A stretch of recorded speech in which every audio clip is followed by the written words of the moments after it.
Hey guys, we're going to talk about our characters that we're going to create our walk cycles for. You should have a five-part character turnaround created already. You should also have at least an eight-part walk cycle created for your character.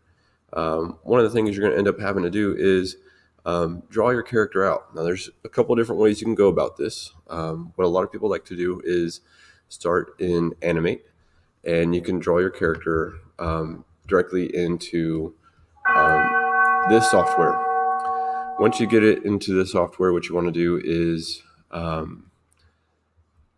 basically divide your character up. So you have this character here is divided, or I say exploded, into all his different parts, right?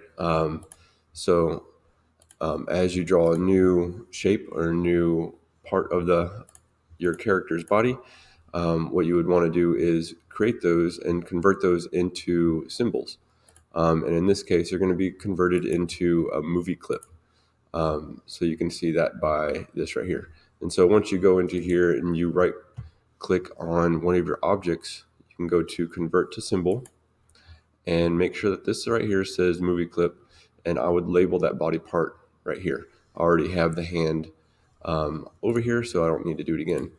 And be careful of duplicate body parts. If you have parts that can be used more than once, let's say like these forearms, the upper arms, the legs, and all parts in the shoes, you can just have one symbol for those. But if those objects are not symmetrical, then that's the case where you might want to have a different left arm and a right arm, or left forearm, right forearm, so on. So this guy pretty much shares arms and legs with his right to his left. So there's no need to have duplicates of those. Other things you might want to be aware of is as you create your character, if you have other animated parts to him, let's say like his face, you wanted some parts of his face to be animated, or his head, then you can break those down into smaller symbols as well. That's all up to you. I can go in here and animate by hand some of these different functions. Maybe his ears wiggle, or his nose kind of sniffs, or his eyes kind of shift back and forth. I have those created right here, so I can do that. That is totally optional, and that depends on how customized you want your character to be. So this pretty much how you would set up your character in Animate. Let's say you wanted to do this and you created your character in Photoshop. So I opened up Photoshop here. If you created your character like this into Photoshop, you would want to do the same thing. You would want to create your character so that it is exploded. And in some cases, if you wanted to, you can create these.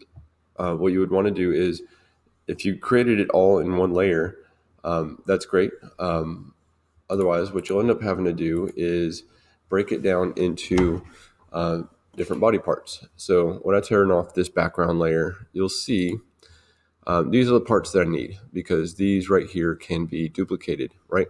It's symmetrical from his left to his right side of the body. So I don't even bother with those.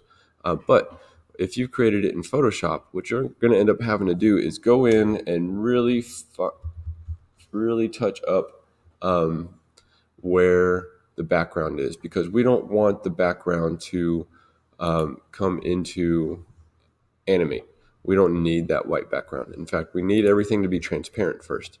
So with that being said, what you'll have to do is look at your character. You can delete the background, or you can select your background, or you can select the different body parts. And what you'll end up having to do is really touch up your character around the edges. So here I have an eraser tool, and what I want to do is take off, and I don't want that particular effect, but I'm going to want to take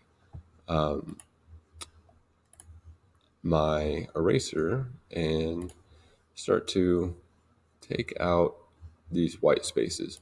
It can be pretty tedious, but I know for some people it's worth it. If you really like to work in Photoshop and you like to create in this, then there's some things you're going to have to deal with. So That's the thing. If you want to create your character in Photoshop, you're going to have a lot of tidying up to do if you need to. And so what you'll end up having to do is take those cleaned up pieces and save it. And that way, when they're all done, I see you have a lot of cleaning up to do here.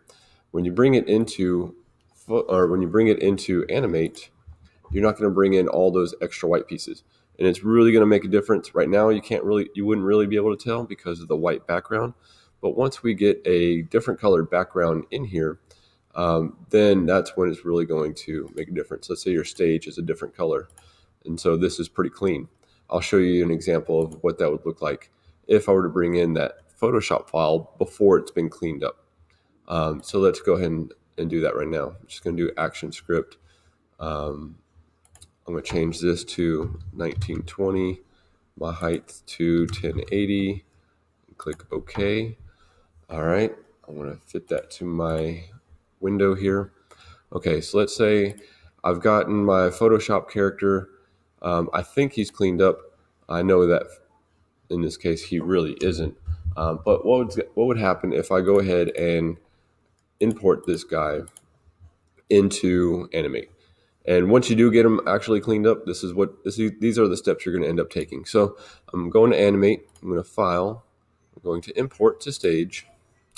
And I called this one my Exploded Divided Mandrel Man. So yeah, I know it's weird. But I'm going to open them up. And you'll see it breaks it down into all the different layers that I have. I want to select all the layers. I don't necessarily need that background layer. So I'm going to take that out because those are just duplicate parts. I'm going to create movie clips from those. That just takes out one step. So it's going to go ahead and create a movie clip from those symbols. And I'm going to import. So there he is. Looks normal, right? Looks great. Well, not really. Right now he looks awesome. But let's say I change that stage color. And now, yeah, he looks pretty dirty. So I can't really go in here and change these symbols as they are now. Let's see, if I go into open up the head symbol here and I wanted to erase, let me grab my eraser tool and try erasing here. You see it's not going to work. I could hide it by painting it the same color as the stage, but my background later on is going to be changing. So that kind of shows you kind of the pros and cons in creating your character in Animate versus in Photoshop. Not to say it can't be done. People do it all the time, but just beware that you're going to end up with a little bit extra work when you import it into your stage and Animate.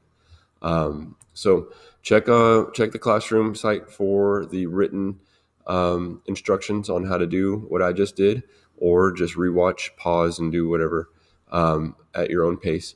What we're working on now is basically drawing out our character either in Animate or Photoshop and draw them out in an exploded view like this to make it easy and make sure that every single part of your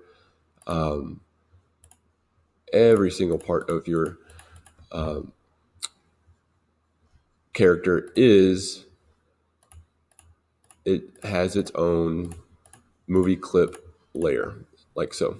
So there you have it, and good luck, have fun, and make sure that you're using a profile image. I should have mentioned that early on. You should know that though, because we're doing a walk cycle. So there you go, and good luck, and till next time. Thanks.